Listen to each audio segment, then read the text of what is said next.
আসসালামু আলাইকুম গাইস, সবাই কেমন আছেন? আশা করি সবাই ভালো আছেন। আজকে রান্না করবো টমেটো আলু মাছ দিয়ে ঝোল।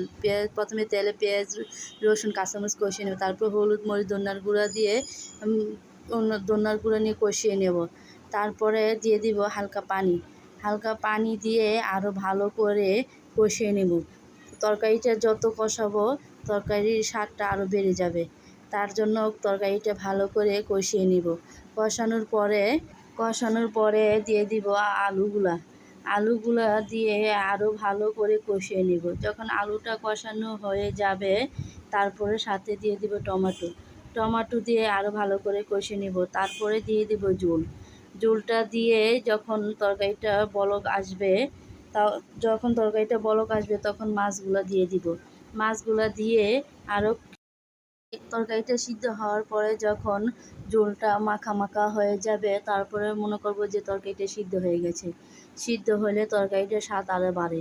তারপরে যখন তরকারিটা হয়ে যাবে দিয়ে দিব ধনিয়া পাতা দিয়ে আরও কিছুক্ষণ জাল করে নেব। কারণ ধনিয়া পাতা দেওয়ার পরে যখন ফ্লেভারটা বের হয়ে যাবে তারপরে তরকারিটার স্বাদটা আরও বেড়ে যাবে। তারপরে করে নিব রুই মাছের ডিম ভুনা। প্রথমে কড়াইয়ের মধ্যে তেল দিয়ে পেঁয়াজ রসুন কাঁচামরিচ দিয়ে কষিয়ে নিব।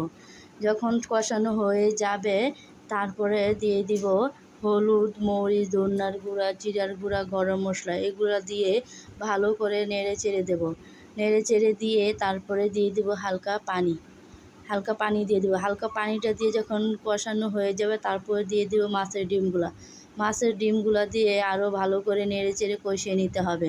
ভালো করে কষানোর পরে যখন ঝোল দিয়ে দিব, ঝোলটা মাখা মাখা হয়ে যাবে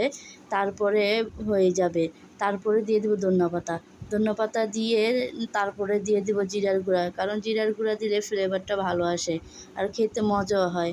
তার জন্য দিয়ে দেবো জিরার গুঁড়া দেওয়ার পরে নামিয়ে নেব। ধন্যবাদ সবাইকে। আসসালামু আলাইকুম। লাইক কমেন্ট শেয়ার করবেন। আল্লাহ হাফেজ।